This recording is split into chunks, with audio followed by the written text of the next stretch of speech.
estoy haciendo mi primer experimento como podcast. Este es el podcast número 1 que voy a hacer. Del podcast se va a llamar Mar Bermejo el podcast. Espero sea de su gusto. Pues aquí vamos a estar trayendo científicos, historiadores, gente que conoce muy bien la península y que ha hecho muchísimas cosas por acá. Y pues vamos a hacer en este primer experimento que vamos a explorar en este canal, que bueno, que pues ya he hecho muchísimas cosas y pues voy con esta nueva aventura trayendo gente. Hoy tengo el honor de abrir este nuevo capítulo con Lenín Oviedo, que es un gran científico, investigador en cetáceos, experto a nivel internacional, ha investigado mucho todo el tema de mamíferos marinos. Él nos va a hablar mucho más de lo que sabe. Es paisano mío como yo, es venezolano, y ha hecho muchas investigaciones sobre Somos todo. doble paisanos. Somos venezolanos mexicanos, Bueno, sí, ¿verdad? también. Somos doblemente paisanos. Doblemente paisanos. Y Este, triplemente. Venezolano, mexicano y paseño. paseño. Entonces, pues bueno, aquí ya estamos empezando. Pues los presento, pues los dejo con Lenín Oviedo. Muchas gracias. Primero que todo, qué honor ser yo el primer invitado del primer podcast, No, del pues, primer capítulo de tu podcast. Me parece un honor grandísimo. Tengo que decirte o sea, soy fan del contenido que tú produces. Primero era fan de tus fotos como tal y luego del contenido en tu canal YouTube. Me parece espectacular. Y bueno, ahora estamos aquí. Qué perfecto. honor, qué honor. Pues bueno, abrimos entonces, pues Seguro. muchísimas gracias. Espero que podamos luego ir desarrollando otras cosas. Tengo otros proyectos con Lenín. Lenín ha sido como mi asesor científico en muchas cosas de mamíferos marinos. El año pasado hicimos un trabajo muy interesante con un fenómeno que sucedió aquí con la ballena gris en la zona del Golfo de California, que se estuvieron metiendo en zonas como en Cabo Pulmo, en la Bahía de La Paz. Sí, señor. Hicimos ese trabajo. Pero Lenín tiene una cosa muy especial, que él se dedica tiene una investigación muy interesante con una comunidad de delfines que habita el frente de la Bahía de La Paz. Para los que no están familiarizados con la bahía o no conocen la ciudad, aquí tenemos un malecón muy extenso y es muy normal ver delfines, tan normal que ya es algo como que sale de la vista, ¿no? Sí, Como que sí, sí, estamos a sí. espaldas de ellos. Es parte del paisaje Es ya. parte del paisaje. Y entonces, pero tiene una Exactamente. historia interesantísima. Y bueno, de todos los que yo sé que hacen trabajos aquí, creo que Lenín ha sido el único que le prestó atención. Entonces, pues bueno, vamos a empezar. Cuéntame Seguro. un poco pues, de ti, ¿cómo empezamos? Primero hablemos del ser humano. ¿Qué te ha traído a ser biólogo marino, a investigar cetáceos? Eh, es una pregunta como, como compleja. Está facilito porque creo que desde pequeño siempre tuve una afiliación con todo lo que era animales, ¿verdad? Primeramente animales. De hecho, yo recuerdo a mis maestras preocupadas y preocupando a mis padres porque yo lo único que dibujaba era elefantes, ballenas, delfines, tiburones y mi familia no existía. Entonces, ahí siempre había como una preocupación al respecto, pero la verdad es que yo tengo que decir que mis padres jugaron un papel muy importante porque ellos como que fomentaron mucho y lo motivaron y lo alimentaron. Yo recuerdo, si tú me preguntas mi primer contacto, definitivamente mi primer contacto era siendo un chico de ciudad, porque yo nací en una ciudad que es un valle en Caracas. El mar está pasando una montaña. Realmente mi primer contacto con vida marina eran documentales, pero todo eso fue fomentado en mi casa. En mi casa, cada vez que podían, habían documentales, habían libros, habían cosas que me motivaran a ver eso. Y luego de pequeño, la verdad es que también, y eso también se lo agradezco a mis viejos, a mis padres, a mi madre que ahorita ya está con Tatica Dios, le agradezco mucho eso de viajar, de abrirte los ojos a otras cosas. Pues imagínate un chico nacido de ciudad cuando te llevan a la playa, cuando te llevan a Morrocoy, que es un parque nacional en mi país, que fue como mi primer contacto prolongado con el mar, viajar y ver acuarios, ver zoológicos. Mi viejo, yo me acuerdo que un paseo con mi viejo siempre era un museo de ciencia, un zoológico, entonces eso lo fomentó. Pero si me preguntas por un hito en particular, yo creo que ya de adolescente, en Venezuela tenemos un acuario que se llama el Acuario de Valencia. Sí, claro. Ese Claro. Acuario de Valencia tenía, no sé si todavía lo tiene, tenía una exposición con delfines del Orinoco, no delfines marinos, delfines de agua dulce del Orinoco. La rosada, Las, la tonina rosada. las toninas, que nosotros le llamamos toninas, y para mí eso fue un gancho para mí. Yo me acuerdo que eso fue el primer contacto como tal. Y eso me motivó a, sobre todo pasar horas observándolas. A mí siempre me gustó esa parte, como que entender qué hacían, qué estaban, a pesar de que eso era cautiverio. Luego, afortunadamente, bueno, ya después por decisiones de qué ruta profesional tomar, luego, bueno, ya tuve otros contactos en mi país. Margarita, la isla de Margarita, la primera vez que vi ballenas allá, o sea, imagínate. ¿Tu primer encuentro con cetáceos fue en Margarita? Depende. Si O lo sea, ponemos, hablando con cetáceos ya marinos, saliéndonos de las toninas. sí, sí, efectivamente, Margarita fue un punto clave y súper importante. Verlos en vida silvestre ahí, y sobre todo que nosotros para ese entonces no escapábamos de esa ceguera oceánica, que me imagino que hablaremos un poquito más de eso. Sí, en un Y momento yo me vamos a acuerdo hablar de eso. que cuando yo entré a la escuela de biología me dijeron, si tú quieres trabajar con cetáceos vas a tener que irte a Estados Unidos, a Miami. Entonces, ¿pero por qué? Si tenemos tantos kilómetros de costa del Caribe.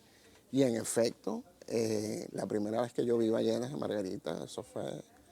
¿Cómo fue? Porque para mí, o sea, yo la primera vez que vi una ballena, para mí, o sea, es algo que creo que hay hitos que he tenido yo. O sea, yo me acuerdo de la Yo, primera vez que me puse un visor, me yo acuerdo tengo, de la primera vez que me puse un regulador en la boca y también me acuerdo de la primera vez que vi una ballena. yo tengo un hito bien importante. Mi primera ballena estaba muerta. Ok, Fue un varamiento. un varamiento. Y fue en Laguna Mar, no sé si en Margarita, un hotel que era brutal, era algo así como semejante a lo que aquí tendríamos como el Costa Baja, que ahora se llama Índigo.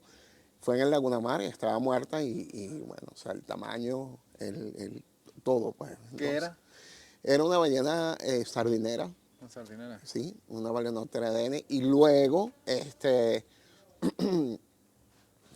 estando haciendo prácticas en el buque oceanográfico de mi universidad, de la Fundación La Salle de Ciencias Naturales, el buque oceanográfico, yo estaba filtrando agua y con una profesora al cual yo admiro de verdad, y la profesora Irene Astor, esas profesoras que primero te hacen la vida chiquita y luego después terminas diciendo, oye, gracias, porque la letra entró, aunque fue con sangre, pero Con entró la sangre. letra, ¿verdad? Me acuerdo que ella se me acercó y me dijo, Oviedo, sin botar una gota de la muestra, párese y vaya al frente del barco que hay una ballena. Chacho. Ok. No digo que no boté la muestra, sino que la muestra se desapareció por completo. Y conforme yo iba corriendo a los lados del barco, la ballena iba subiendo. Y fue icónico para mí, o fue súper importante, porque como la ballena, yo iba corriendo, la ballena iba saliendo, la ballena se volteó y se me quedó viendo. Y cuando pasa ese contacto engancha. Ese contacto ¿Qué te dio? No, es que sí, el contacto ocular con un animal siempre engancha, engancha, es una cosa engancha. impresionante, Sí, ¿no? mira, a mí Porque todavía se me paran los pelos. Porque sí, sí engancha. O sea, que un animal de 14 metros, de 20 toneladas, se dé específicamente cuenta de que tú estás ahí, dice mucho de lo perceptivos que son, de la capacidad de procesar información que tienen, de todo. Y para mí eso fue Claro, mágico. no, y porque aparte creo que un poco bueno, no sé si decir exactamente inteligencia o razonamiento, pero la capacidad cerebral de los cetáceos es muy diferente, mucho más elevada que la de muchos animales. Entonces como que estás viendo que al verle a los ojos, como dicen, los ojos son la ventana del alma, pues estás viendo que hay algo allá adentro, ¿no? Absolutamente. Yo creo que tú lo acabas de describir de la mejor manera porque la verdad es que en ciencia tenemos mucha reticencia a decir inteligencia, ¿verdad? Inclusive decir emocionalidad. Pero tú lo acabas de describir de la mejor manera. Sí, hay algo ahí. O sea, tú sabes que con lo que te está viendo, quien te está viendo, o sea, hay una conciencia y hay un enganche que hay ahí. Y es así, es precisamente así. Eh, por qué no llama, o sea, tal vez llamarlo inteligencia se toma como un tipo de valoración, ¿verdad? Por ejemplo, las personas que somos fieles creyentes de los procesos evolutivos, creemos que un animal es tan inteligente como lo necesita ser, ¿entiendes? Pero lo que tú acabas de escribir es muy cierto, estos animales tienen un nivel de percepción increíble. Y la verdad es que, bueno, yo me considero muy afortunado porque eso fue muy joven, yo estaba muy joven, y desde ahí yo creo que se fueron acumulando una serie de experiencias que cada vez me daban mucha más afinidad con esto que estoy haciendo ahorita, que gracias a Dios es mi carrera, que fue mi sueño, que la verdad en ese aspecto yo debo decir de que afortunadamente yo estoy viviendo mi sueño, lo que yo quería hacer. Y eso es importante. Eso es importante decirlo porque creo que eso es la base de muchos aspectos de realización, de felicidad, de muchas cosas. Pudiese ser un poquito más económicamente Bueno, siempre, gratificante, siempre tenemos eso. pero, Los que pero no vivimos de me lo que quejo. nos gusta siempre tenemos esa Sí, sí, queja, sí. O pero sea, bueno, creo pudiésemos balancear un poquito más la parte que hay monetaria. unas retribuciones que no hay bolsillo que la pague. Muchísimo, muchísimo, Sí, muchísimo. Desde el punto de vista que tenemos la fortuna de ir a lugares que son indescriptibles y son lugares que son mágicos, pues, claro. son mágicos. Y yendo a eso, ¿cuántos años tienes tú en campo haciendo esto y en qué tantos lugares has estado? O sea, quiero hacer como el contexto alrededor de ti para ya aterrizar aquí a la Bahía de La Paz y Mira, todo lo que estás haciendo en acá. campo, como profesional en campo, yo tengo desde 1999. Ok. O sea, ya son 27 años exactamente. 27 años. Desde muy joven me involucré. Y pasó algo bien particular, que es que la verdad es que hay muchos países en Latinoamérica, ¿verdad? En donde México es la excepción junto con tal vez Argentina y Brasil y tal vez ahorita Chile, en donde realmente el dedicarte como profesional de las ciencias marinas tiende a ser muy limitado. Y tú tiendes a irte por una vía que ya está preestablecida por los profesores y los profesionales que han abierto esa línea y generalmente es muy común que los estudiantes sigan esa línea porque es la oferta que hay, de verdad. Y yo tuve la fortuna de tener una generación de las personas que estudiaron conmigo, que trabajaron conmigo en Margarita, de nosotros revelarnos un poquito a eso, ¿verdad? O sea, me recuerdo a Tato, un compañero, él quería trabajar con sus tortugas marinas. Otro compañero, Carlos Pombo, quería trabajar con tiburones, por ejemplo. Yo quería trabajar con cetáceos. María Alejandra Esteves, que creo que tú también la conoces, la doctora María Alejandra Esteves, también quería trabajar con cetáceos. Entonces llegó un momento que nosotros dijimos, bueno, si no está la línea hecha, la línea de investigación hecha, y si es tan incipiente en Venezuela, la hacemos nosotros.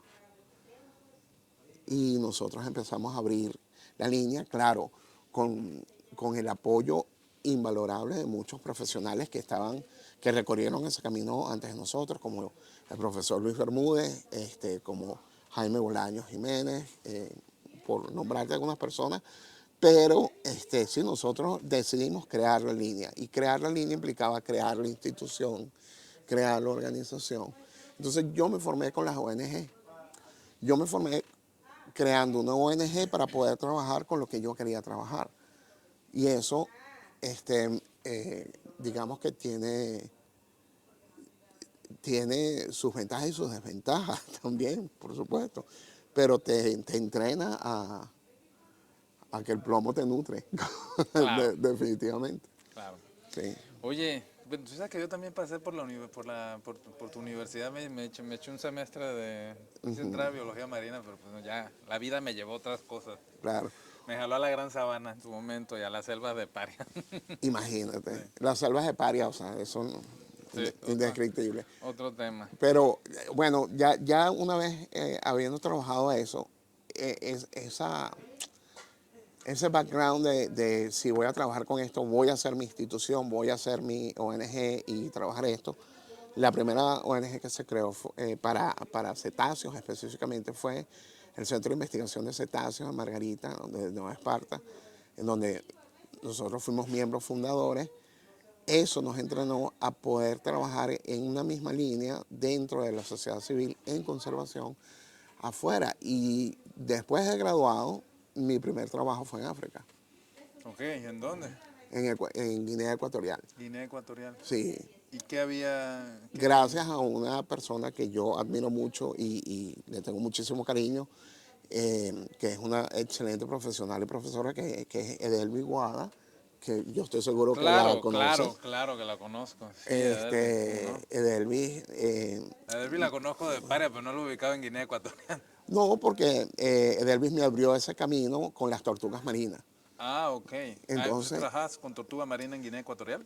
trabajé con tortugas marinas en Guinea Ecuatorial. Ok. Eso fue mi primer trabajo como tal. Y luego, bueno, ese trabajo implicaba tortugas marinas en campo, y luego eh, tal vez facilitar un poco de conceptos y aspectos de ecología para que las personas con las que yo estaba trabajando, que eran estudiantes de una universidad, tuvieran un entendimiento integral de qué era lo que estaba pasando ahí. Guinea Ecuatorial es el único país de África que Sí, habla español. que habla español, sí. Y yo estaba con americanos, con estadounidenses. Entonces yo era la persona perfecta porque hablaba los dos idiomas, hablaba español de manera nativa, me podía comunicar con los locales, me podía comunicar con los voluntarios, estudiantes que estaban participando. Entonces desde ahí eso me abrió las puertas a Y muchas. me ha causado mucha curiosidad, nada más saliéndonos un poco. En Guinea Ecuatorial se habla español, o sea, como aquí, o sea, o es como un dialecto, o es, Fue o sea, o colonizado sí, por los sí. españoles, Pero es y tan se común. habla español, es parte del idioma oficial. Ah, ok. Pero eso no quiere decir que no se hablen los otros idiomas Exacto, oficiales, que eso. tienen que ver con las etnias, Las etnias los grupos locales. étnicos que están viviendo ahí. Perfecto. Y pues bueno, ¿en qué tantos países te has movido y qué tanto has hecho en De cada Guinea país? ¿No? Ecuatorial salté a Sudáfrica, de Sudáfrica salté luego a Costa Rica, estuve en Costa Rica, hice mi maestría. Costa Rica para mí ha sido muchísimo de mi bagaje profesional, se lo debo a el trabajo que se hizo en Costa Rica y que se sigue haciendo en Costa Rica, porque sigue siendo un proyecto en el cual sigo trabajando. De ahí, en Sudáfrica, cuando trabajé en Sudáfrica, trabajé con un museo que me dio la oportunidad de conocer a una persona que yo admiraba mucho y que me ofreció el doctorado cuando yo terminara la maestría. Entonces, y justo venía el mundial. Entonces yo dije, o sea, fútbol y doctorado en Sudáfrica, mejor imposible. Y resulta que después él llegó y me dijo, no, no, ya en Sudáfrica no, nos vamos para Hong Kong. Y yo dije, Lejos. yo estaba así como, pero Hong Kong, si no vamos para Hong Kong, y bueno, o sea, había beca, había posibilidades, me fui para Hong Kong. En Hong Kong colaboré eh, con un proyecto de Hong Kong como tal, de la ciudad y de la Universidad de Hong Kong, que es el delfín blanco de ellos, el Chinese White Dolphin, el delfín blanco chino, que muchas veces se ve rosado porque es blanco como tal, y entonces cuando está nadando, cuando se ejercita, si así se quiere, se ve rosado por la sangre que está corriendo por todos Ok. lados. Y yo venía de Costa Rica. Yo venía de Costa Rica de trabajar en un sitio, Leo, que tú tienes, en algún momento tienes que ir allá, que se llama Golfo Dulce, que es una mezcla entre Paria y el Golfo de Cariaco, pero así, o sea, imagínate el Golfo de Cariaco, pero con selva, selva, ¿verdad? Ujú. Yo venía de Golfo Dulce, de trabajar con delfines en condición salvaje, y paré en un- uno de los sitios más urbanizados que hay. Aprendí muchísimo a pesar de mi sesgo, porque somos humanos y todos tenemos sesgo. Y yo tenía un sesgo muy inherente, que es que yo venía de trabajar con delfines salvajes y ahora estaba trabajando con delfines en una ciudad. Entonces, pero aprendí muchísimo porque primero esta persona, el doctor Karmashki, la verdad que es excelente profesional y aprendí mucho rigor científico con él, pero también aprendí que la vida prospera en las condiciones que tú menos puedes esperar. Ellos se encuentran un recoveco donde prosperar y ese recoveco se coloniza, se toma y ahí en adelante. Y eso pasa con invertebrados, con vertebrados, con unicelulares, con animales de tejidos avanzados, pasa con todo. Entonces realmente fue aleccionador. Después trabajé en Panamá muchísimo, sí que Costa Rica y bueno, empecé aquí en México, en La Paz. Y el proyecto del Fines aquí de La Paz fue, digamos, algo que nació sin realmente yo estarlo buscando. Yo lo tomé como algo que me daba a mí, si se quiere, como parte de mi training, o parte de mi entrenamiento y de mi profesionalización durante el doctorado. En el laboratorio que yo estaba, que se les agradezco mucho, con el doctor David Aureoles y la doctora Claudia Hernández. Ellos fueron espectaculares como directores y como mis tutores. Y la verdad es que ellos tampoco me pusieron trabas, ¿sabes? Ellos supieron ver en mí alguien que tenía intenciones de trabajar bien y nunca pusieron trabas como tal. Entonces, bueno, de ahí vino esa experiencia y ahora estamos aquí. Estamos aquí en Costa Rica, en Panamá, gracias a Dios. Está bien, ¿no? Esperamos que sigamos poder trabajando así. Dicen, no ganas, pero ¿cómo gozas? Dicen. Exacto. Oye, y pues en toda esta cosa que haces como investigador y todo eso que suena tan romántico de acá, ¿qué es lo que se idealiza, que nadie ve, pero que está como que muy idealizado? ¿Qué puede decir que la gente idealiza? Se idealizan muchas ¿Qué cosas. podrías, haciendo un resumen, qué Sí, sería? bueno, se idealiza primero las condiciones de trabajo, se idealiza muchísimo, se idealiza, no se ven muchos de los sacrificios que tienes que hacer.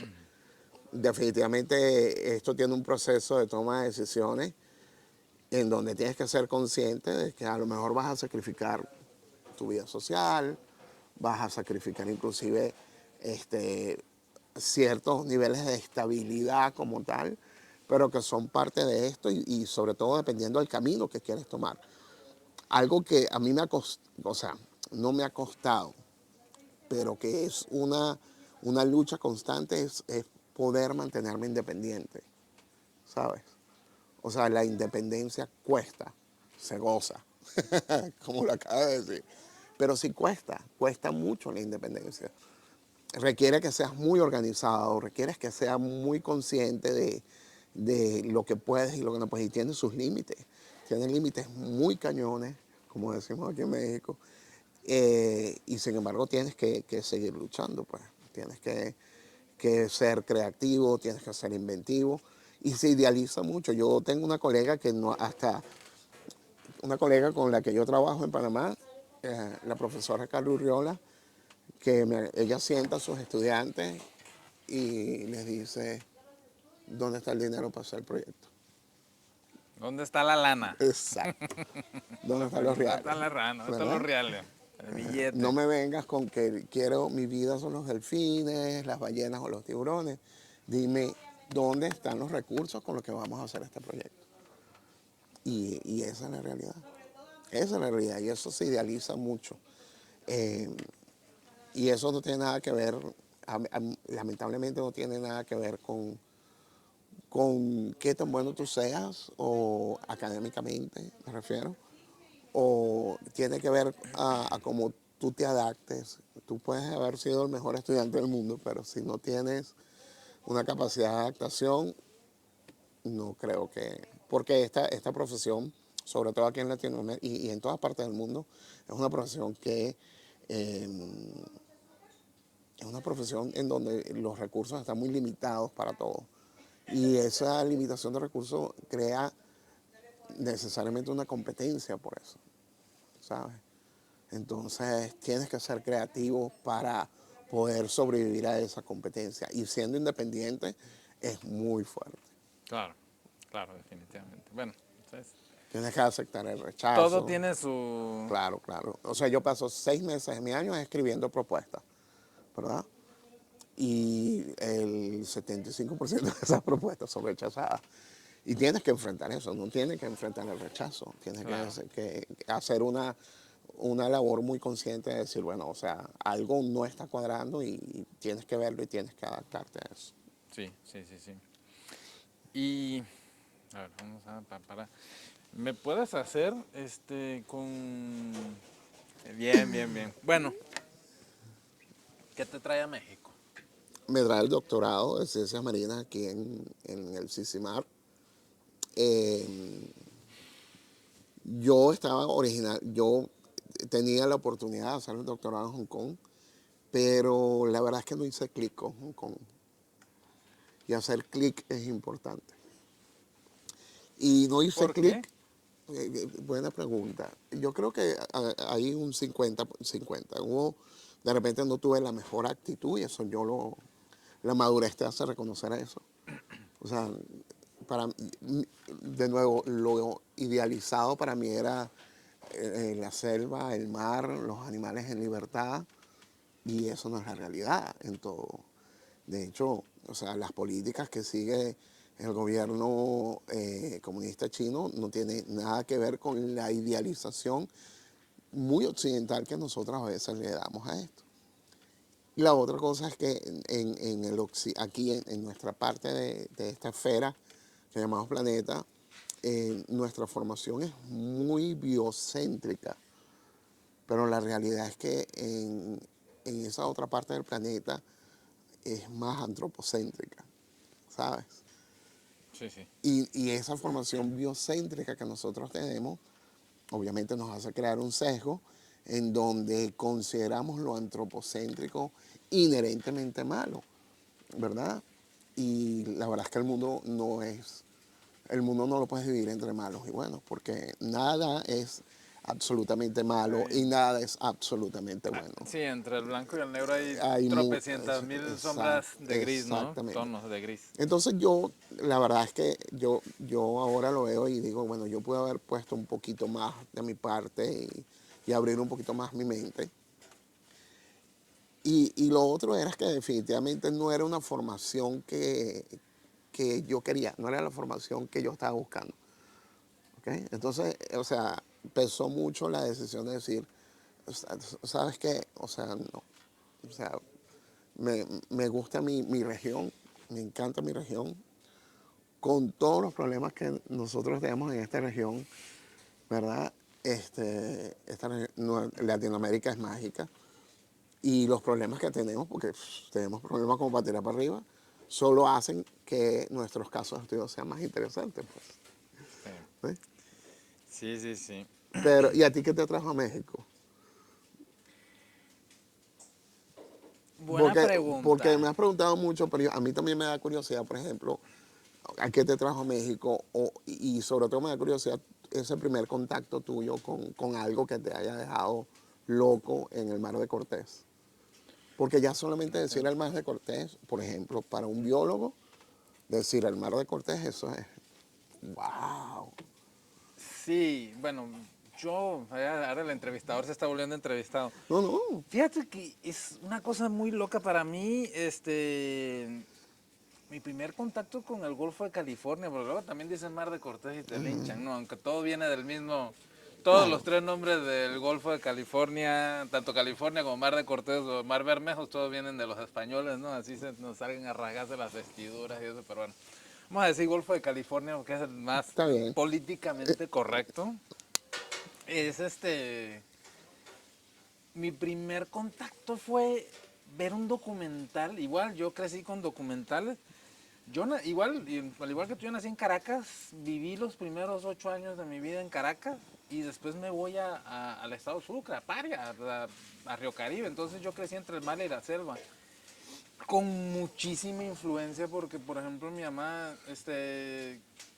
cuando todo el mundo pedía un juguete, yo pedí un libro de animales, ¿no? Es decir, yo pedí un libro de animales, entonces pues era bichos de África Ajá. o enciclopedias del mar o así. Y a mí yo los libros los destruyo. O sea, yo cuando veo un libro así limpiecito, blanquito, eso, yo los libros son para usarlos y los rayos, los hago, o sea, si no siento que, o sea, esas bibliotecas donde están los libros así Impolutos nuevecitos y y todo. eso, impolutos, me parece, no, es que no lo has tocado, no lo has vivido. Los libros son para la mancha de café, lo que se te cayó, que se te dormiste sobre el libro y las dobladas del que marca eso. Entonces mi mamá lo que hacía era que me comprara libros usados en el Ateneo de Caracas, donde Muy vendían. bien. Y pues bueno, eso es por una parte. Y por la otra, veía muchísimos documentales y vi un documental que posteriormente conocí muy bien al que lo creó, a Howard Hall. Se llama Shadows of the Desert Sea, Sombras de un mar desierto, que fue un documental hecho en un barco donde luego yo conocí muchísimo también del Golfo de California, en ese mismo barco donde en el 85 por ahí se filmó ese documental. Entonces me tocó Wow. conocerla. Pero qué loco porque es como un hilo rojo que me ha unido a mí con este lugar del mundo, porque muchas cosas, mucha gente que yo conocí que ni me imaginaba que iba a conocer, las he conocido estando aquí, pues en mi carrera como fotógrafo submarino y en cosas de conservación y eso.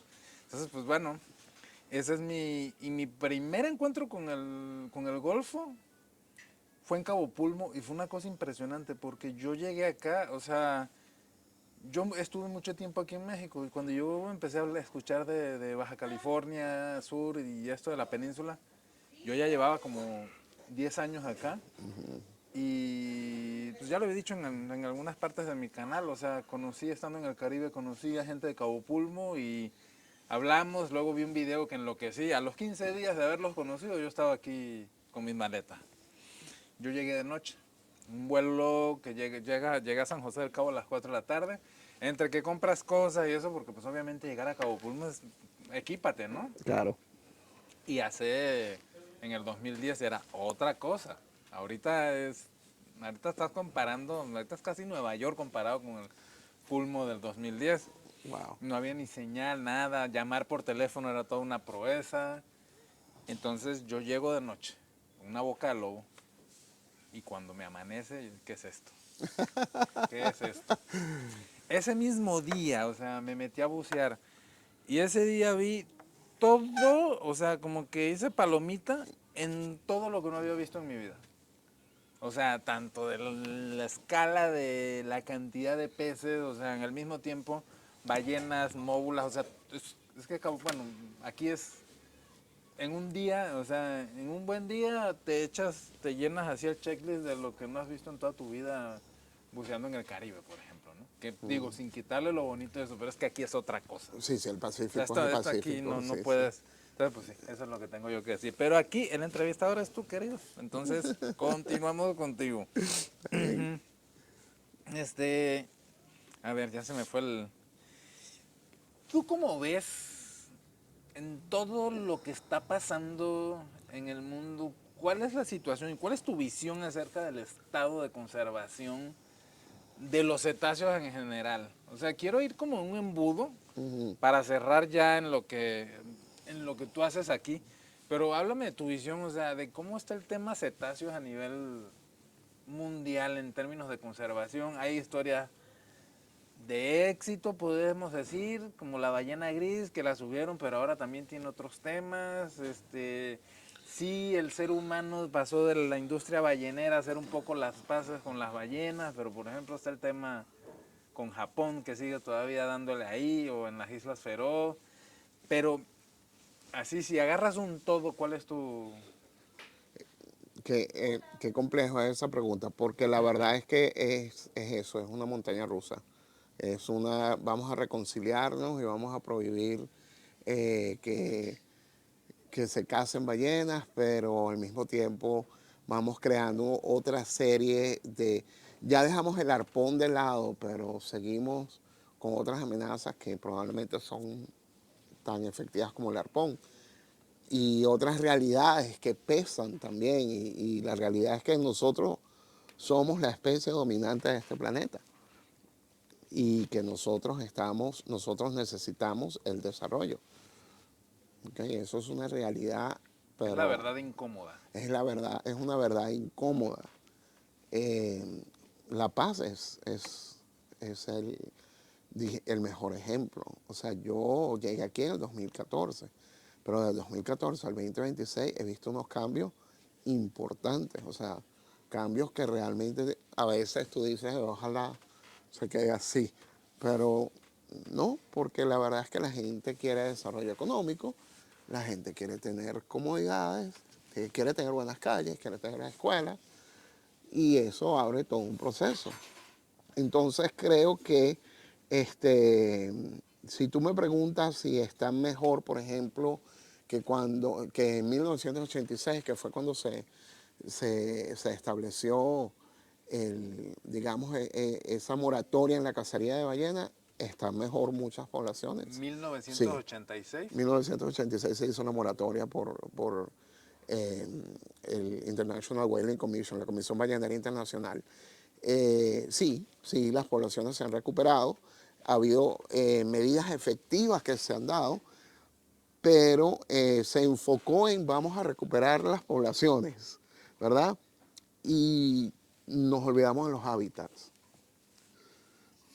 Entonces, eh, nos enfocamos en cada una de las especies y hay muchos casos que definitivamente sí son exitosos, pero eso dejamos el hábitat ahí como un background, como parte del paisaje, y nos olvidamos que nosotros ese hábitat lo estamos utilizando, lo estamos transformando, lo estamos habitando, porque al final del día los humanos también somos costeros, somos mamíferos costeros.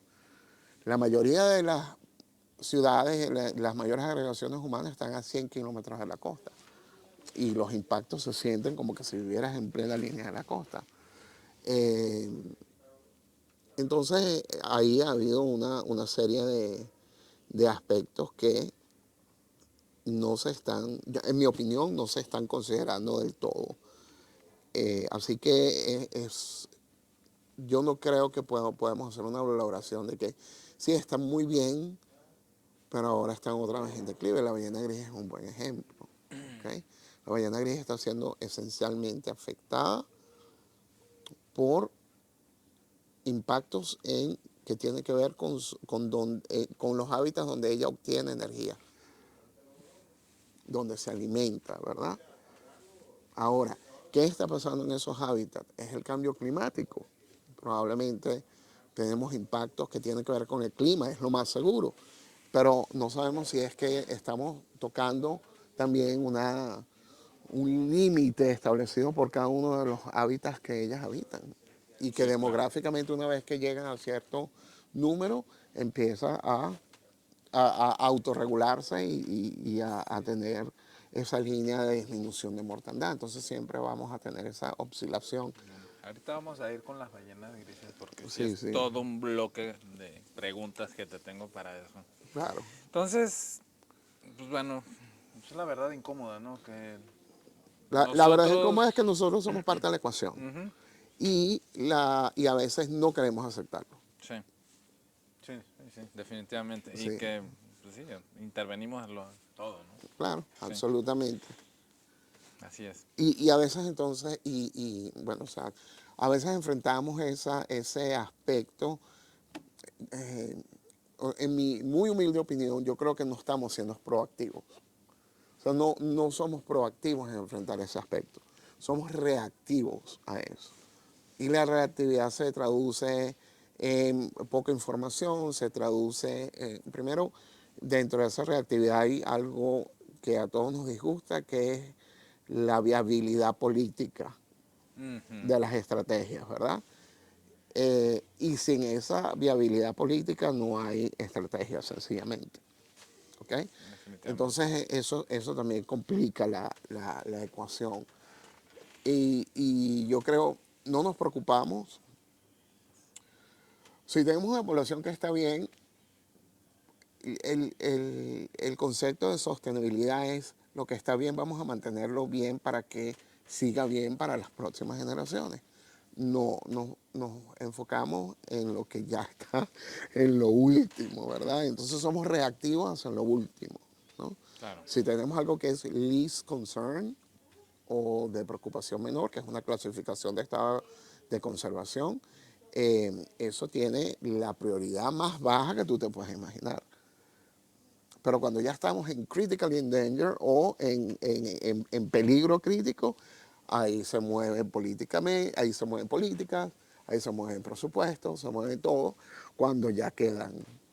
No, y creo que también esta otra parte que sí le entiendo un poco por el tema de la empatía que tenemos, de esto de que dicen entre más cercano evolutivamente es a ti, más empatía tienes, que hay especies carismáticas, ¿no? Que va a eso y que dicen, pues bueno, de esas especies se va como un paraguas, pero por ejemplo hay cosas que dicen que si se desaparecen todas las abejas, que son insectos que están completamente distantes de nosotros, que nos quedan, o sea, si hoy se desapareciera la última abeja, creo que nos quedan, no sé si eran días o años, pero son, o sea, son como 5. Y si se desaparecieran las plantas. Bueno, esto, Pero para nosotros las plantas es eso. sí, Es sí, sí, parte sí. del landscape, es parte del paisaje. Sí. Y la extinción de los insectos, que es hablando del tema, que es, eso pues, ya es una realidad, o sea, Claro, ¿no? claro. Eh, una pregunta así, ¿qué mitos encuentras tú, o sea, hablando, yo sé que pues tú trabajas con mucha gente, ¿qué mitos ves que hay que tenga la gente entre ballenas y delfines? O sea, qué? Digo, hay unos que son ya como que muy obvios, pero ¿qué cosas has visto tú que tienes como que aclarar que... Bueno, yo diría que con ballenas y delfines y con megafauna en general, ¿verdad? Megafauna marina en general. Eso, eh, o sea, tú has oído, por ejemplo, que en Sudáfrica tienes los 5 grandes, que son los 5 grandes, las cinco mayores especies que tú vas a ver en un safari: el rinoceronte, el elefante, el búfalo, el león y el leopardo, ¿verdad? Entonces, pareciese que nosotros también tenemos como que 5 grandes: tiburones, tortugas, Sí, ¿verdad? sí, sí, sí. Entonces, eso definitivamente como especies carismáticas ayuda mucho a atraer y llamar la atención, pero hay veces que esa línea se pasa y se cae en la parte de sobreidealización, ¿verdad?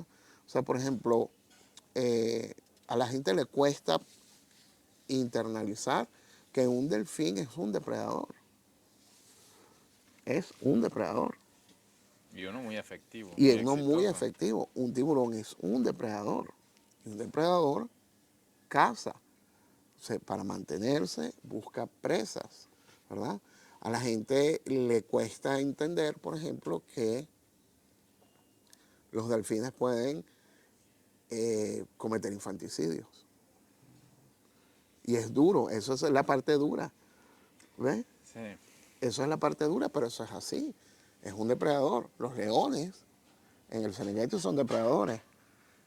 Y cuando un león en el Serengeti o en África se adueña de una nueva manada, lo primero que hace es eliminar toda cría que no es eh, Banco genético. de su banco genético, porque biológicamente el- el- el- la medida máxima de nuestra ah, superación biológica es que podamos transmitir nuestros genes y eso es algo que es general.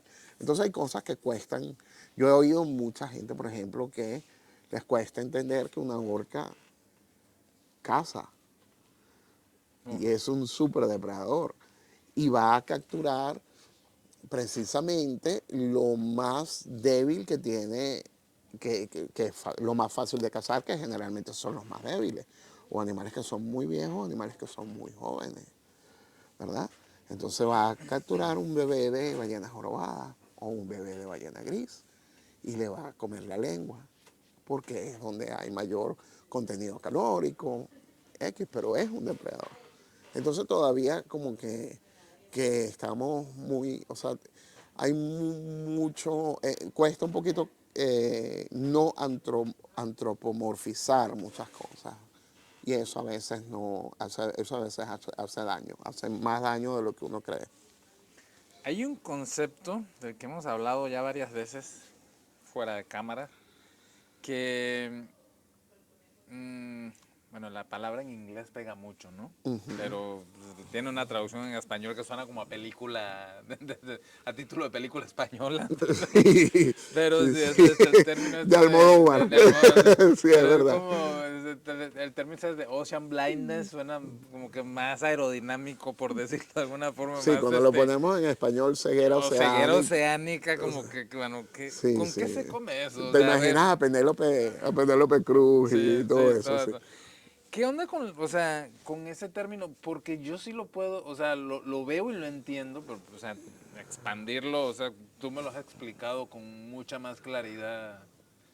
Como que hay muchas comunidades que vivimos de espaldas al mar, como comunidad, ¿no? Sí, sí, exacto.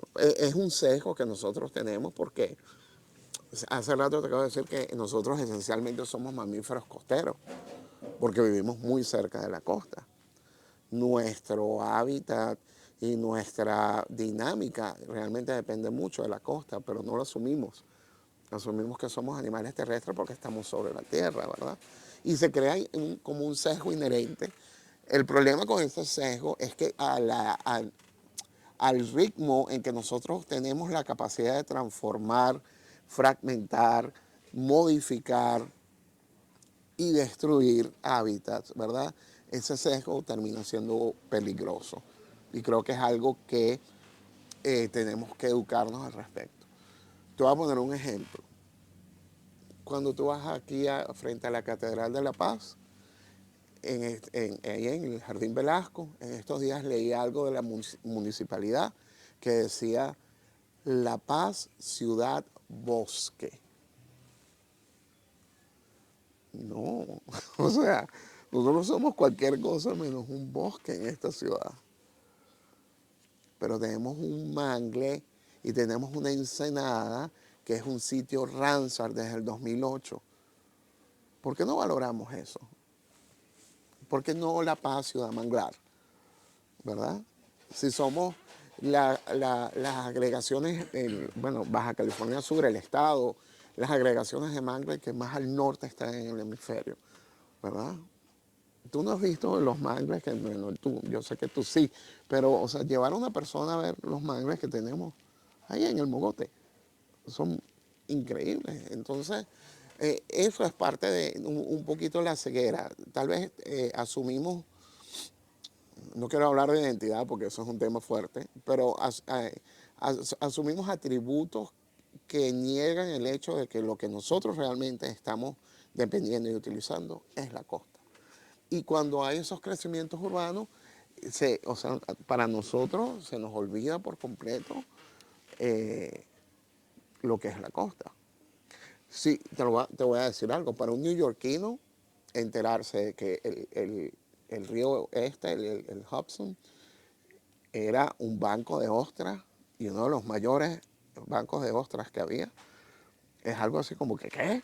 O sea, pero si esto es Manhattan, esto es Nueva York. Y así como pasa ahí, que es una mega ciudad, pasa en muchos otros aspectos. Sí, Y mira, en ciudades muy pequeñas como La Paz, por ejemplo. yo tengo una teoría al respecto de lo que me cuentas tú de la ceguera oceánica. Que tú ves, los paisajes costeros por lo general son inherentemente hermosos. El que tú veas, hay costas que ya están muy intervenidas por el hombre, están, no sé, son paisajes muy industriales, son puertarios, son lugares donde hay explotación petrolera o lo que sea, y los hemos afeado, pero yo creo que todos tenemos ese que incluso en una costa que nos parezca muy simple y todo, y de hecho, o sea, una vacación, o sea, creo que una vacación en la playa no le ha sido indiferente a nadie, incluso a la Absolutamente. misma gente que vive que a Claro. veces digo yo en todas las comunidades costeras, que dices, es Semana Santa y es cuando se acuerdan que tienen playa, entonces corren todos cuando tienen la playa toda el año. Exactamente. Pero es eso. Entonces tienes todos estos paisajes costeros que, bueno, hay unos que, bueno, cuando ves aquí la isla Espíritu Santo, los paisajes de las playas de Mulegé o, bueno, lo que tenemos en el Caribe, independientemente del país, nosotros tenemos también playas hermosas y todo esto, pero todo está cubierto por un espejo que es el agua y nosotros no somos animales acuáticos, o sea, de repente pensamos por el medio en que nos movemos que muchos son buzos, Claro. que aquel es fotógrafo submarino, que el otro es biólogo marino, entonces pensamos que todo el mundo tiene como un entendimiento, pero no es así, somos una cosita de nada. Sí, sí, estoy de acuerdo contigo. Pero es que ese es precisamente el problema. Pero espérame, voy a un punto, pero Ajá, está también el tema, o sea, que el mar está tapado por ese espejo, pues tiene un manto donde claro, nadie sabe y claro. está, o sea, como no se sabe, siempre ha habido esta cosa de que el mar es infinito, ¿no? De que tiras un anzuelo y sacas peces, pero no te das cuenta que se estás comiendo toda una pirámide alimenticia o simplemente está ese concepto de que el mar, y pues ya hay muchas historias de pescadores viejos, o sea, que te cuentan, ¿no? Pues que nos los hemos comido y hay novelas y un montón de evidencia histórica de que sí, o sea, de que el mar es incluso muy frágil, ¿no? O sea, los recursos del mar son muy finitos, por decirlo. Claro. Entonces, ¿no será un poco el ocean blindness el tema de que no somos animales inherentemente, o sea, sí somos costeros, pero no somos acuáticos? Y aparte, pues tenemos esto que está tapado por un Absolutamente, manto. absolutamente, yo estoy de acuerdo contigo y por eso es que es un sesgo que es inherente. Pero ¿cuál es el problema de ese sesgo en esta actualidad? El problema son las políticas. ¿Cómo traducimos nosotros eso a políticas como tal? O sea, por ejemplo, vuelvo al ejemplo de La Paz, ¿verdad? La municipalidad sí identifica a La Paz como ciudad bosque, ¿ok? Entonces las políticas van a estar dirigidas a fomentar y a priorizar ¿qué? El bosque, ¿verdad? Hacia ahí se van a dirigir los recursos, hacia ahí se va a dirigir la voluntad política, porque es lo que ellos están percibiendo como tal, ¿ok? Claro. Mientras que nosotros estamos dirigiendo eso, estamos transformando la costa, estamos fragmentando los manglares, estamos impactando algo que necesariamente, y hasta es necesario porque, o sea, si crece la población, necesariamente crece el impacto, ¿verdad? Entonces el problema también con el ocean blindness es que nosotros, a nivel de políticas de conservación y de políticas, manifestamos ese sesgo. Al ritmo que nosotros crecemos, si nosotros seguimos manifestando ese sesgo, siempre va a estar, siempre la parte mar, la parte océano, la parte marina va a estar relegada. ¿Por qué hay más áreas protegidas terrestres que áreas protegidas marinas? En- Cuando yo comencé a trabajar en Golfo Dulce en el 2005, me acuerdo yo que el porcentaje total del planeta protegido a nivel de ecosistema terrestre era 22,3%. Y de áreas marinas protegidas era 0,1%. O sea, imagínate eso. Sí, claro. Eso que te dice, que son políticas, es parte de la educación. ese sesgo se manifiesta también en la educación. ¿Ok? ¿Qué señales tangibles nos está dando el mar de esa ignorancia que estamos teniendo como humanidad? Mira, ¿De qué forma nos grita el océano que lo no, estamos ignorando? yo lo primero que te voy a decir es que yo para nada estoy en contra del uso de los recursos. ¿Ok? Los recursos están ahí, están para usarse. ¿Ok? Pero para nosotros utilizar el recurso, lo que menos pensamos es precisamente qué pasa cuando se usa ese recurso. Te voy a poner un ejemplo. Tengo la fortuna de trabajar con un grupo de delfines en un sitio que es espectacular, que se llama Golfo Dulce, y ellos se alimentan, hay una preferencia alimenticia por un pececito que se llama balijú. ¿Okay? Resulta que el balijú termina siendo no solo importante para delfines, pero resulta que todo el mundo se quiere comer el balijú. Y todo el mundo depende del balijú, inclusive los humanos. ¿Verdad? Entonces, ¿qué pasa? El problema es que nosotros estamos utilizando el recurso, pero no nos estamos preocupando por de verdad valorar el recurso de manera tal que podamos crear políticas que sean efectivas. Y crear políticas que sean efectivas pasa por uno de los principios más importantes de la conservación, que es el principio precautorio. El principio precautorio nos dice que si no se conoce, no se toca hasta que se conozca.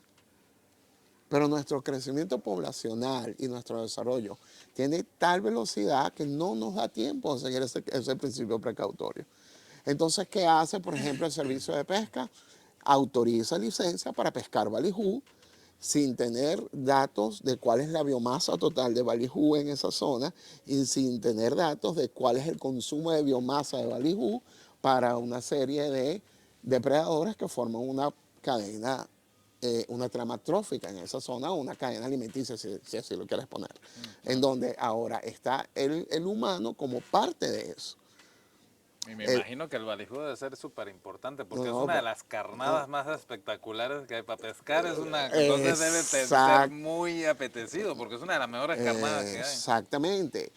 Y eso no es necesariamente malo. O sea, ¿por qué va a ser malo? Que venga una persona de ahí de la comunidad y venga a sacar el balijú. El problema es que no estamos realmente, una vez más, o sea, somos reactivos. No estamos haciendo el trabajo proactivo de primero, mira, ya vamos a organizar esto, vamos a organizar la fiesta antes que se nos acabe toda la botana. Y eso es lo que necesariamente hacemos. Entonces terminamos con una licencia, ¿verdad? Para capturar cierta cantidad, pero resulta que esa persona que tiene esa licencia tiene 2 o 3 botes, ¿verdad? Sí, Y no hay no, control. claro. Porque el problema de Latinoamérica no son sus políticas ambientales. Es que no La tenemos control implementación y el exacto. control, sí, No claro. hay control Ese es sobre eso. el gran elefante en la habitación. Exactamente. Y Entonces, ese ocean blindness al final termina siendo una barrera para una educación efectiva, por ejemplo. ¿Ok? O sea, sería, eh, yo he revisado a veces algunos de los programas de educación de aquí y los programas son, siguen teniendo ese sesgo de, vamos a hablar de los ecosistemas, entonces no te pintan la montañita, te pintan el arbolito, te pintan esto. O sea, ¿por qué no adaptarlo a la realidad de tu ciudad? A la realidad de donde tú habitas. creo que hay ciertos intentos pero como que no logran Expandirlo. expandirse. Sí Exactamente. creo que sí hay mucho de eso, pero como que no, son como tímidos. Son tímidos. Sí, Son hay muy un gran, valiosos, sí, eso sí, sí. eso Y sí, muy y es bien verdad. hechos algunos, No, muy no, bien hechos. es que no dudo que hay una cantidad de personas muy profesionales que están trabajando muy fuerte en eso.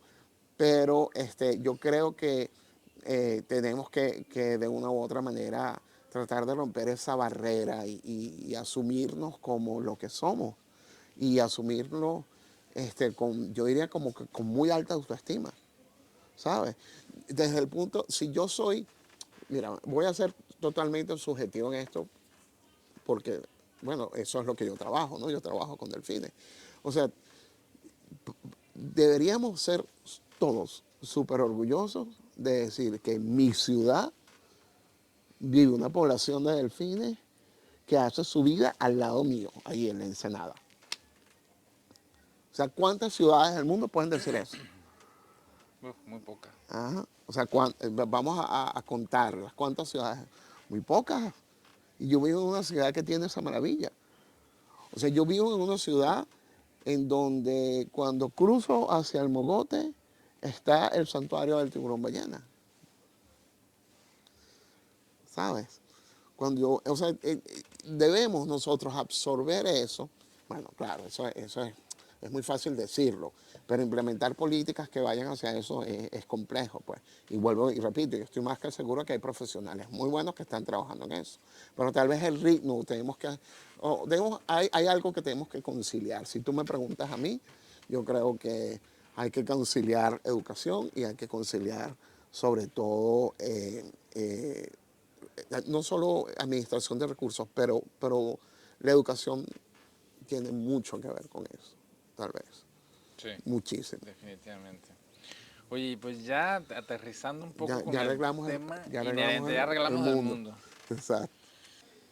Vamos ahora aquí con un tema, pues ya es como que la realidad aquí con los cetáceos, tema ya muy local, tema turismo, ¿no?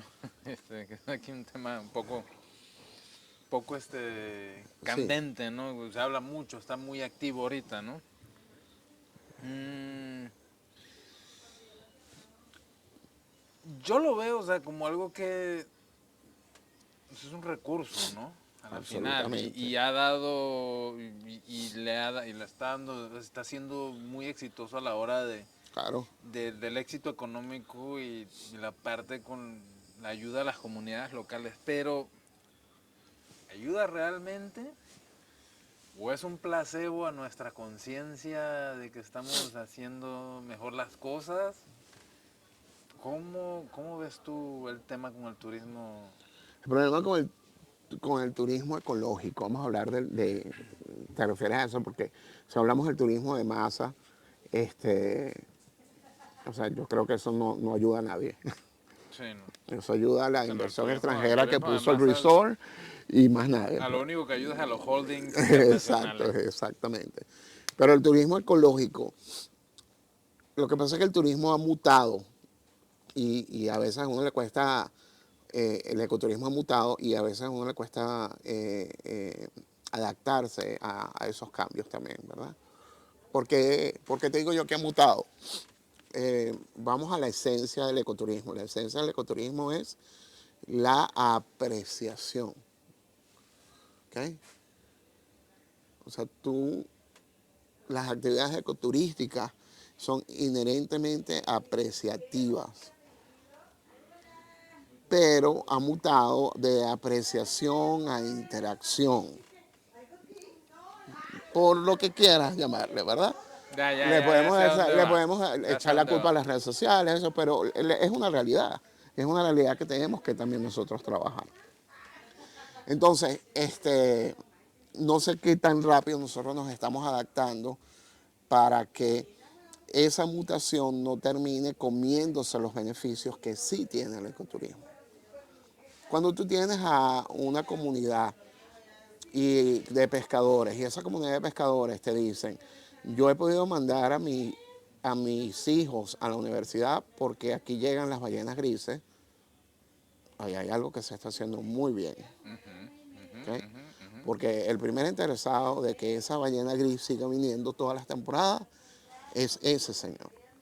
Y la generación que se crió gracias a esa presencia de las ballenas grises en esa temporada.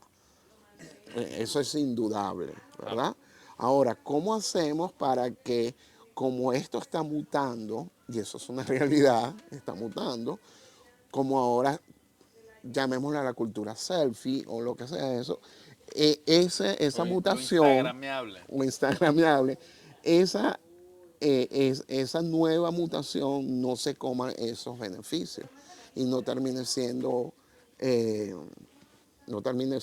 más bien algo que es negativo. porque sí hay aspectos negativos. No, no, definitivamente. Pero yo creo que, bueno, trato de verlo un poco más el lado No, positivo, no, que, digo, tiene un lado negativo muy oscuro, ¿no? no, Pero, totalmente, totalmente. Los lados positivos son muy positivos, sobre todo porque son actividades no consumtivas, ¿entiendes? Por más que hay puristas que dicen, pero se está explotando una especie para producir dinero, sí, pero no es no consumtivo. Tú no estás extrayendo nada, claro, tú estás tratando de hacer una actividad que se basa en la apreciación de que eso esté ahí, sí, de que el recurso esté ahí y permanezca ahí.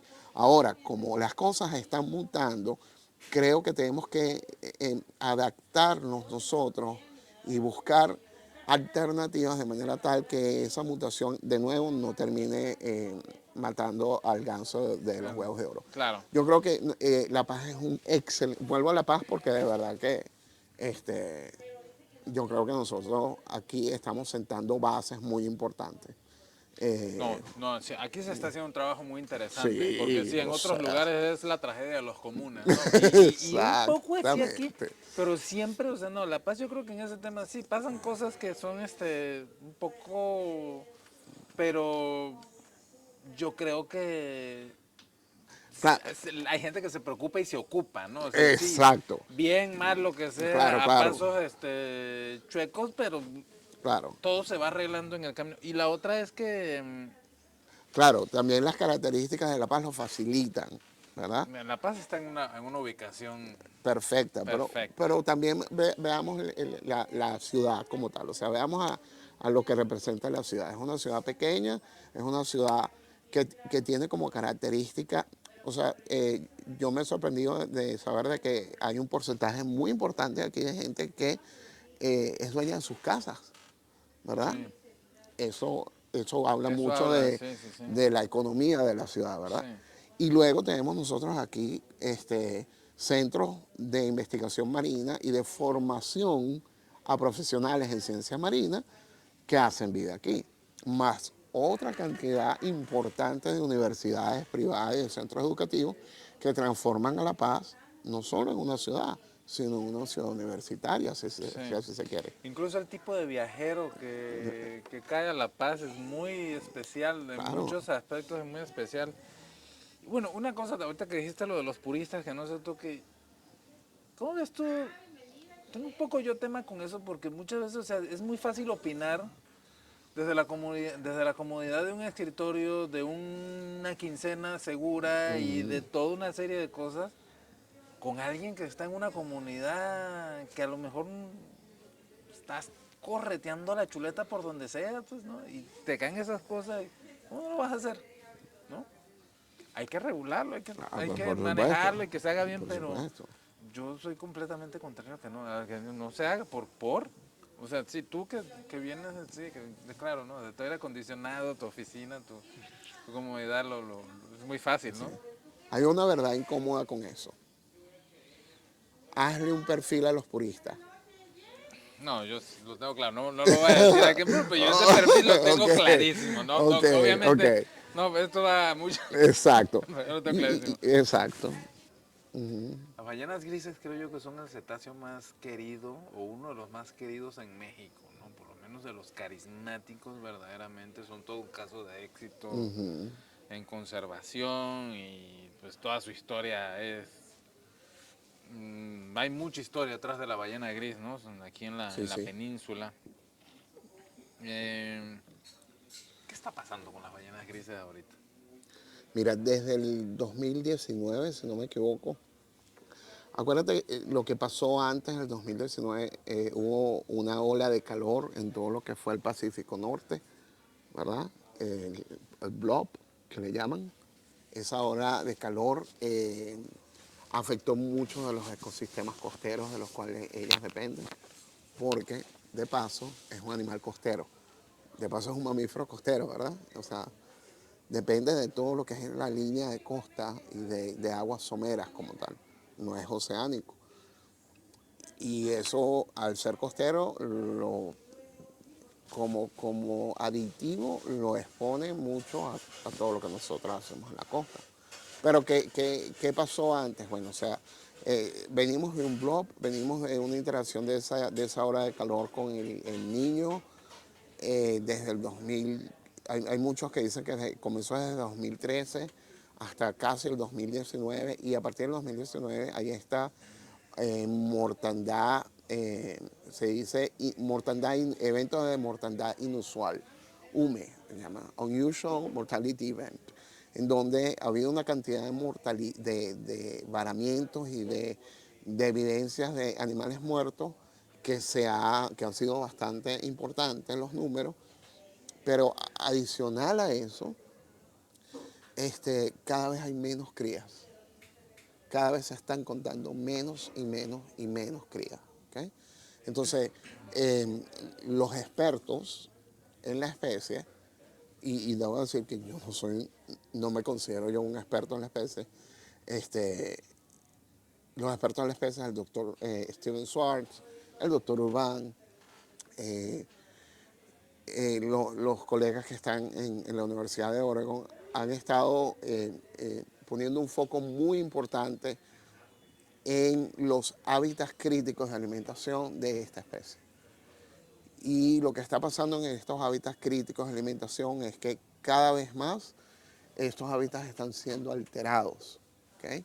Entonces, la alimentación o la captura de energía usual para estas ballenas, que son de paso, se alimentan del fondo, ellas no se alimentan de la columna de agua, lo pueden hacer y se han visto casos, pero se alimentan más de fondo, depende de isópodos y anfípodos que están en el fondo.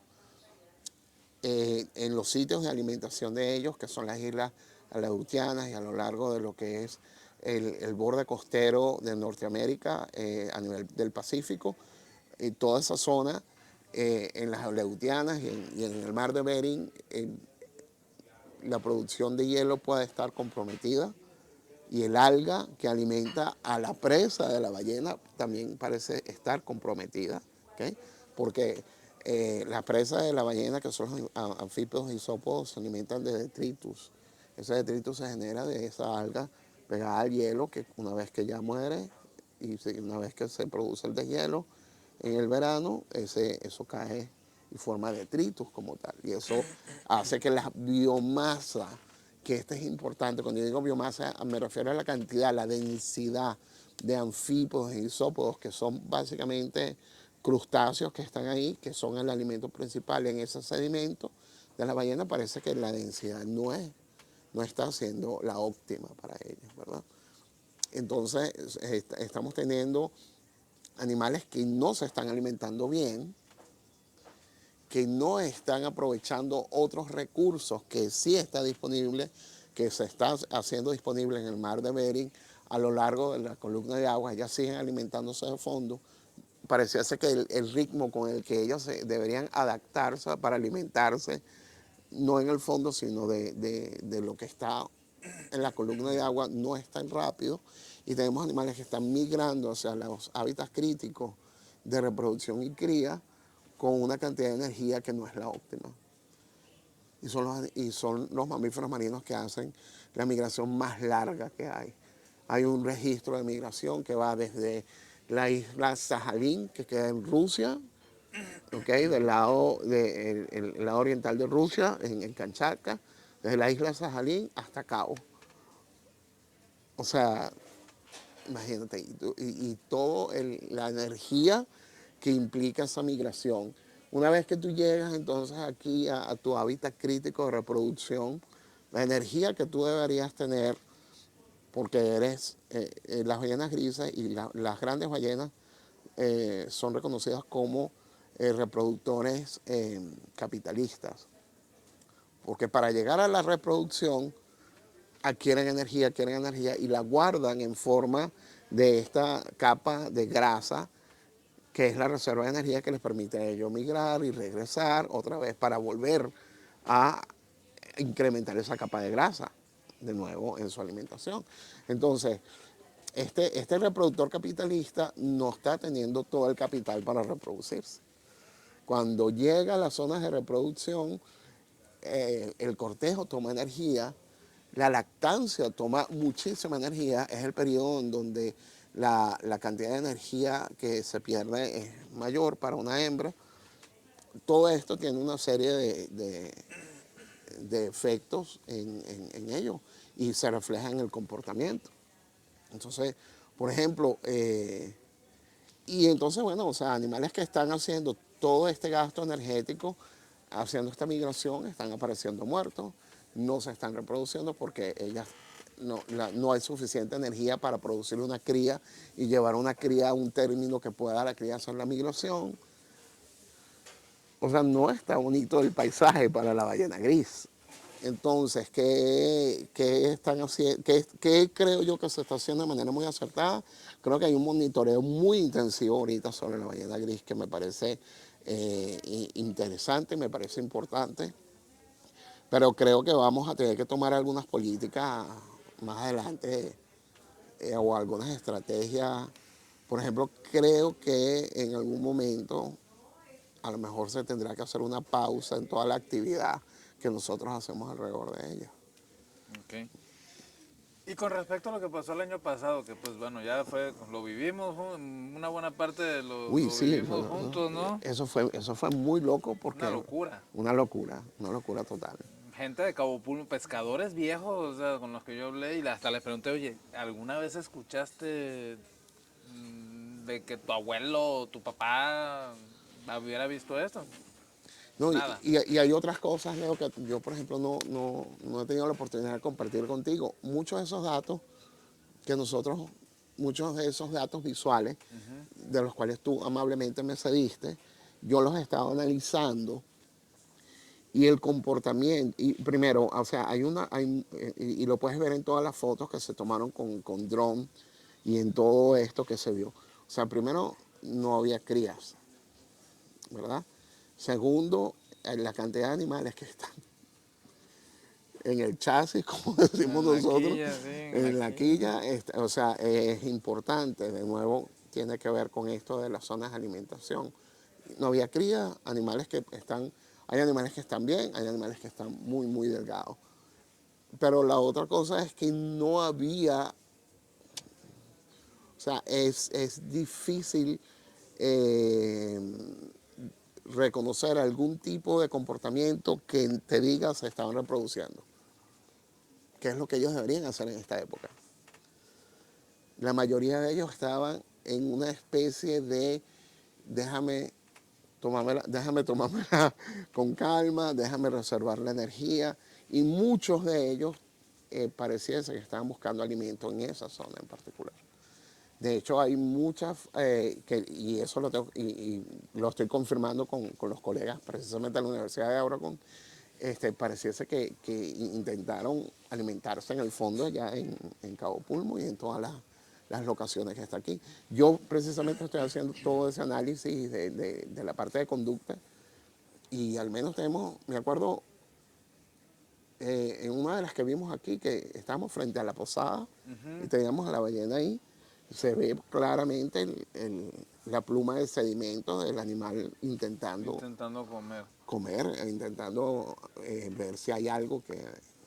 Pero, o sea, cuando están haciendo eso aquí, lo que están es raspando la olla, porque no hay lo que... Claro. Están agarrando, eh, a ver, o pero sea, ya no... eso te dice mucho de la condición de los animales, ¿entiendes? O sea, no ves no vimos una conducta que podamos asociar con la reproducción como se ve en las lagunas. ¿Ok? O sea, Claro. vimos muy pocos animales. Parecía, es más, en estos días alguien me dijo que lo que veía en esos videos y lo que veía en esas fotos era una agregación y no un grupo, porque no había interacción. En las agregaciones cada quien está por su lado y no interactúan entre ellos, ¿verdad? Ok. Y en las lagunas hay mucha interacción entre ellos, porque Wow. se están reproduciendo. Entonces, de verdad que vamos a ver qué pasa este año. Es muy interesante. Para mí hay dos teorías importantes. Yo creo que en su momento las dijimos. No sabemos si esos hábitats en donde empezamos a verlas eran hábitats que se utilizaron anteriormente, ¿entiendes? O sea, pero te estoy hablando de hace años. Tú me estás diciendo que la gente de Cabo Pulmo te dijo jamás en la vida. Ni idea del tema, fue así. Exacto. Bueno, también Cabo Pulmo se ha vuelto un lugar donde si va a pasar algo interesante aquí en el mar, aquí en el Golfo de California, va a pasar primero en Cabo Pulmo. Los tiburones, las ballenas, o sea, es como que capas y capas y capas de Pero tú cosas sabes que me parecía interesantes. súper interesante que tú tenías una agregación de hasta 80, porque cuando empiezas a contar había 80 ballenas grises en, ¿qué? En menos de 50, menos de 50 metros cuadrados. Sí, sí, sí. O sea, era una agregación importante. Y si abarcabas un poquito más, veías las jorobadas pasando del otro lado de la agregación con sus crías, con todo lo que tiene que ver con el comportamiento normal de De la de jorobada. la reproducción y de la cría de ellos durante esta época. Claro. Entonces No, era un contraste bien importante. y ver una jorobada ahí parir y parir así y reproducir no es nada extraño. Exacto, Sí, ahí es la zona de... exacto, Ujú. Sí, sí, sí. exacto. Entonces me pareció súper interesante. Bueno, y ahora volviendo ya aquí, aterrizando a la Bahía de La Paz. Háblanos de tu proyecto que me pareció hasta... O sea, tienes hasta como una novela dramática entre la comunidad de delfines. Me pareció así que tienes, o sea, hasta todos tienen como su nombre, sabes, las interacciones. Me pareció súper interesante. Entonces, háblanos de estos delfines. ¿Qué podríamos decir? ¿Delfines urbanos? Delfines urbanos, definitivamente son delfines, es una comunidad de delfines urbanos, una comunidad que en un momento dado puedes llegar a tener hasta 100 animales en, en el grupo. Eh, hay animales que entran y salen, pero eso es algo que no es anormal en grupos de delfines, porque generalmente la residencia se establece por las hembras. Son las hembras las que buscan estar en un sitio fijo donde tengan suficientes recursos de presa y donde tengan sobre todo resguardo para resguardo como estrategia antidepredación. Entonces ves muchas hembras que tienen crías acá y utilizan, por ejemplo, la zona de la Ensenada, todo lo que es todo lo que corresponde al sitio Ramsar, lo utiliza como una zona crítica de alimentación y de cría de sus bebés como tal.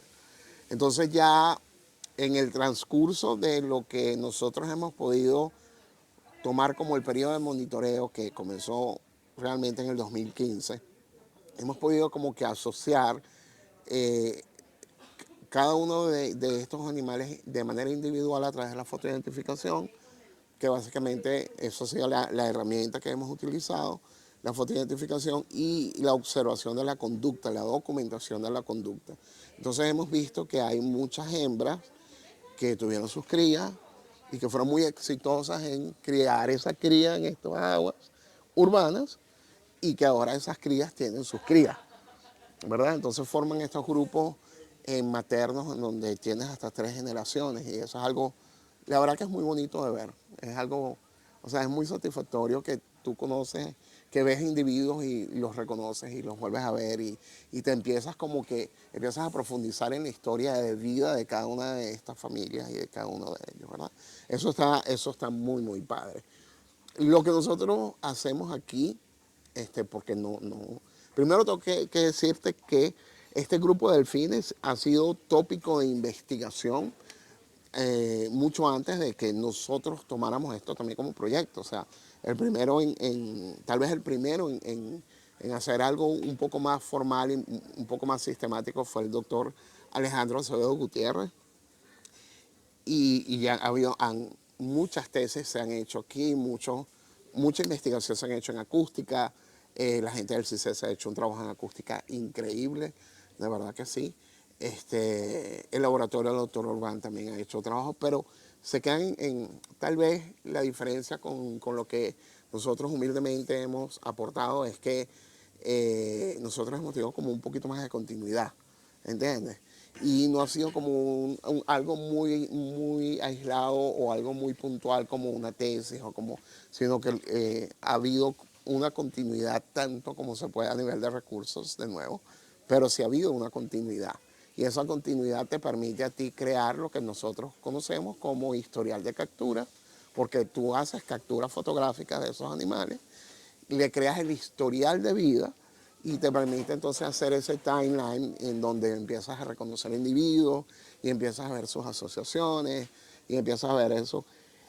Pero lo que a mí, si tú me preguntas cuál es la característica más bonita que tiene ese proyecto, yo diría que es que realmente la colaboración de ese proyecto, nosotros hemos dado el aspecto técnico, digo nosotros porque hay otras personas que también han hecho su aporte, como la doctora María Alejandra Esteves, un par de chicas que han sido una maravilla, como Erika Sánchez, Verónica Cereceres, ella en su momento también dieron sus aportes. Eh, si tú me preguntas cuál es el aspecto más bonito, es ese involucramiento de los capitanes. O sea, es muy padre que los capitanes te han dado esa plataforma, van a hacer su tiburón ballena y móntate, y cuando pasan por ahí tienen la paciencia y ya asocian de que tú estás con tu cámara. Entonces ha sido como que muy ciencia ciudadana, la verdad, No, y es que con los legítima. capitanes aparte tienen un bagaje de conocimientos, es una Exactamente. pasada. La verdad, cuando ya puedes generar esa interacción con un capitán Sí, es sí, una sí. cosa, no, yo atesoro las Sí, interacciones y las conversaciones que he tenido yo con por capitanes. Cuando supuesto, ya se sí. logra eso, estás del otro lado.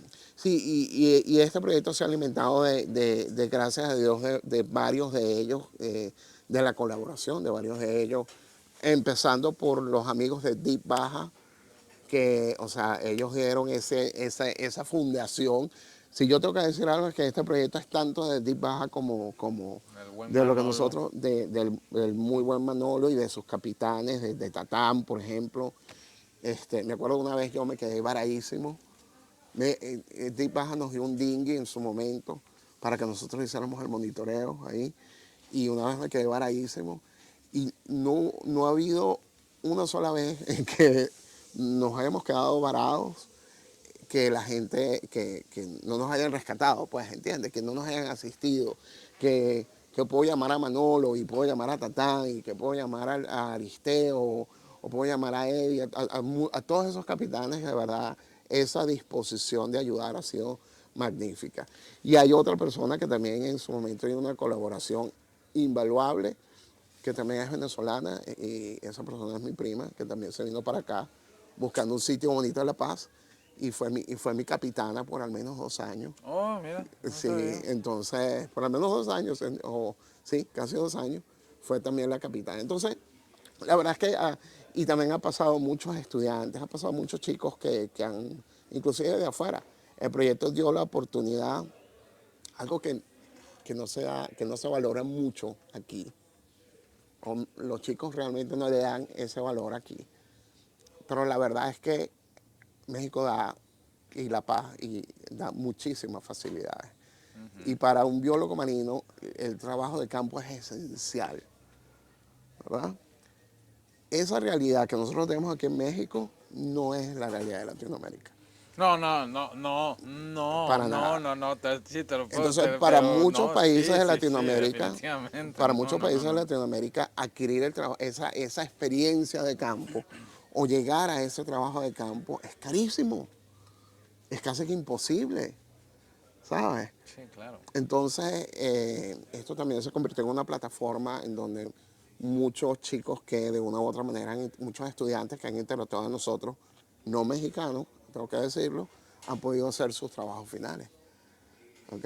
Claro. Entonces, hay muchas aristas de las cuales yo honestamente me siento muy orgulloso al respecto. Y, y la idea es que ahora, que bueno, que por supuesto hemos aprovechado la data científica de que de manera muy sistemática se colectó, ya está correctamente aprovechada, si se quiere. El plan es abrirlo a más, a que sea realmente mucho más ciencia ciudadana y hacer un foco más a que la gente de aquí, oye, abrace a sus delfines. Claro. Porque es que si tú tienes un vecino que ha vivido en tu vecindario por 10 años, tú le das un trato especial a ese vecino. Porque, Bueno, oye, también depende. claro, también depende mucho, pero es un vecino que lo conoces por 10 años. O sea, a pesar de que puede ser un fastidio, ese señor, hay una relación ahí. Bueno, sí, sí, definitivamente. Son 10 años, por Dios, Son 10 años, sí. ¿verdad? Aquí hay delfines que tienen 30 años. Aquí hay delfines que fueron documentados por el doctor Acevedo y que siguen teniendo crías, ¿entiendes? O sea, estamos Ok. hablando de animales que han estado aquí por un buen tiempo. ¿Y por qué en un espacio? Porque la bahía, bueno, o sea, hay partes que son muy como estrechas, o sea, y la bahía está intervenida, hay movimiento de barcos, hay muchos veleros, o sea, es como una carrera de obstáculos. ¿Por qué esta comunidad de delfines sigue acá en vez de pues, moverse a otro lugar? Esa pregunta está excelente en el sentido de que hay un aspecto que nosotros consideramos muchísimo y es que esto es un ecotipo. ¿Okay? Un ecotipo es una raza ecológica. Decir ahorita raza siempre tiene una connotación negativa, pero en la biología no. Una raza ecológica es sencillamente la expresión a adaptarse a unas condiciones específicas. ¿Okay? Eso es todo. O sea, no tiene que ver nada con lo político. ¿Okay? Las razas son necesarias. Un esquimal tiene características de raza y está adaptado ¿a qué? Al clima frío, ¿verdad? La raza africana está adaptada al clima cálido de la sabana africana. Y por eso es que morfológicamente, ¿verdad? El esquimal tiene una morfología que es muy diferente a la morfología africana. Lo mismo pasa con la vida silvestre en general. ¿Okay? Entonces nosotros tenemos delfines que son oceánicos y delfines que son de la raza costera. Ah, te escuché hablar de eso en la última vez Estos, que fuimos al mar. claro, este es el ecotipo costero. Lo interesante aquí, y es, estamos hablando de la ciudad en donde tú te fuiste a trotar y te encontraste con una roseta cachalote, ¿verdad? Sí, O sea, aparte. de paso. Sí. Bueno, lo interesante de aquí es que si te vas hacia la isla, ves el otro ecotipo, que es el ecotipo oceánico. O sea, la cercanía de los dos ecotipos puede implicar inclusive que puede haber cierto nivel de interacción. De hecho, a nivel genético se cree que es así. Entonces, esta raza ecológica lo que está buscando son los sistemas someros, aguas someras y aguas que sean de llanas, aguas costeras como tal, ¿verdad? Mm. Y esas aguas costeras no son muy abundantes. Parece mentira, pero La Paz es donde más hay un porcentaje de aguas costeras como tal, ¿verdad? Como la Ensenada. Pero si tú te vienes de La Ventana para acá, casi todos son aguas profundas, porque es que el sur de... No, incluso muchas son abismos. Exacto. Son abismos. Ok, hablando de razas y de diferencias y esto, cuéntanos un poco de las interacciones que a veces no tienen como que mucho final feliz entre la nariz de botella, que es la comunidad como la que se ve aquí en La Paz, tanto, y delfín común, que luego terminan hasta Matándolos y matándolos, ¿no? golpeándolos. Agarramientos, ¿no? Y no solo con el delfín común, o sea, hay muchos cuentos de los capitanes, y yo lo he visto, de delfines molestando al tiburón ballena. Ah, sí, sí, sí. A mí me tocó ver también que con el dron así fastidiando a las jorobadas. Exacto, sí. Y es que eso es uno de los aspectos, por ejemplo, que se idealiza mucho, ¿verdad? Se ve el delfín impoluto con la sonrisita y que no hace nada, pero son depredadores. Y no solo son depredadores, sino que también están en competencia por el recurso. Y no es extraño que la especie Turcios truncatus generalmente tenga interacciones negativas y agresivas con otras especies. Otras especies que muy fácilmente pueden verlos como competencia e incluso intentan hasta ejercer dominancia a nivel de interacciones sexuales con esas otras especies. Eso se ha documentado muchísimo con el trabajo que ha hecho la doctora Denise Herzig en Bahamas, por ejemplo, en donde hay mucha interacción del delfín manchado del Atlántico y el delfín nariz de botella. Hay muchas otras interacciones documentadas de delfines matando marsopas. Y todavía no hay una explicación clara de por qué. Pero esas interacciones son negativas. Probablemente la explicación que más se acerca es que a lo mejor están alimentándose del mismo recurso y terminan siendo competencia. En Golfo Dulce nosotros hemos visto delfines literalmente atacando a peces que son peces depredadores grandes, peces gallo, el pez espada, al marlin, peces que pueden, animales que pueden competir por el recurso como tal. Entonces, yo creo que esa explicación esa teoría de que tratan de manera muy agresiva a sus competidores puede ser bastante acertada, muy acertada, de hecho diría yo aquí. Okay. Sí. ¿Tú crees que la normalización que hemos tenido de verlos todos los días pueda llevar a un punto en el que un día desaparezcan y no nos demos cuenta? Yo creo que no, más bien no hemos normalizado de que están ahí. Yo creo Okay. que todavía no hemos llegado a la etapa que lo hemos normalizado, porque si te pones a ver, las personas que tienen más interacción con ellos, que son los capitanes, no es un gremio reducido como tal. Yo he tenido, no sé mucho, yo tengo una amiga una gran amistad de aquí de La Paz, que llevó a su nieto, que nació aquí, porque nunca había visto un delfín. Y un chico de 10 años. Y ella también, o sea, no es que tiene muchas interacciones, muchas oportunidades donde ha visto el delfín. Hay mucha gente aquí en La Paz que todavía no sabe que ahí tenemos un tiburón ballena y que tenemos delfines. Entonces todavía no, siento que no se ha normalizado del todo. Ahora, si normalizar implica hacerlo parte del paisaje y no preocuparnos por, por, por el bienestar de ellos, y hay que decirlo así, yo creo que sería un grave error, porque ellos son indicadores de la calidad del ecosistema. O sea, el día que no veamos delfines ahí en la ensenada, preocupémonos, ¿ok? Porque ellos nos están dando definitivamente un mensaje de que todavía tenemos una ensenada que está en condiciones relativamente buenas. Eso te iba a preguntar ya cerrando. Si estos delfines decidieron quedarse aquí, en la ensenada de La Paz, en la bahía, ¿qué dice eso de nosotros como una comunidad costera? Dice que todavía no hemos destruido nada, que todavía no hemos destruido del todo las cosas, pero fíjate que ya va, que hay que tomar esto con cautela. Los análisis espaciales que nosotros hemos hecho en conjunto con las contribuciones que se han hecho con otros investigadores, por ejemplo, acústicamente nosotros sabemos, los colegas del CICES nos hicieron saber que acústicamente hay evidencia de que estos animales estén aquí 24 horas, ¿ok? 360 días acá. ¿Okay? Eso no quiere decir que no se muevan. Se mueven, entran y salen. Pero hay registros a lo largo de 24 horas de que estos animales usan la ensenada, ¿verdad?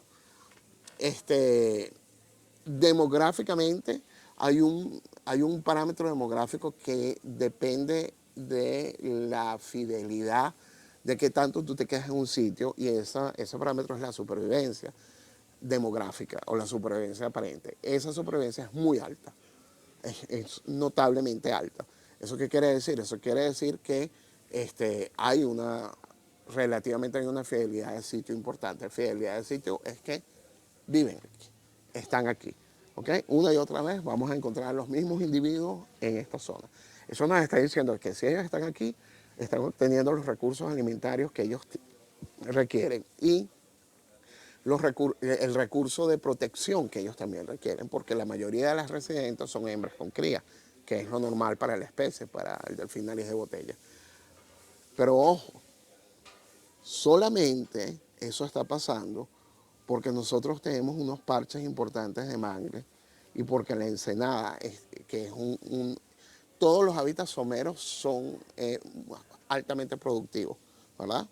pero parte de esa producción tiene que ver con estos parches muy importantes de mangle que nosotros tenemos a lo largo de la ensenada y que es lo que le ha hecho o le ha dado los atributos para que fuese declarado un sitio Ramsar, para que sea declarado un humedal de importancia internacional, de importancia planetaria, ¿verdad?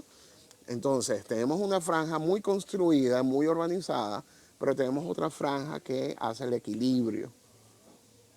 Y eso espacialmente está explicando por qué hay tanta persistencia en estos animales aquí. En el momento de que esta franja urbanizada supere a esta franja que hace el equilibrio, estamos en problemas.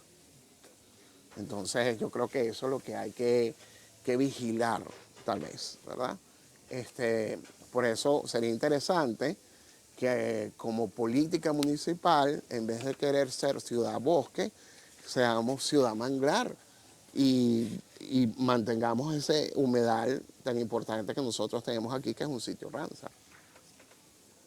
¿Sí? Porque eso es lo que va a garantizar que sigamos teniendo una productividad importante en estas aguas someras y sigamos teniendo esta comunidad de delfines viviendo aquí.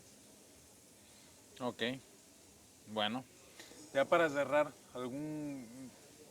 ¿cómo cerrarías tú? ¿Qué sientes que faltó de decir o qué mensaje darías tú ya para cerrar aquí Yo a creo la que, audiencia? no, lo primero que yo diría es que yo creo que nosotros, bueno, particularmente yo estoy muy agradecido de estar aquí en La Paz.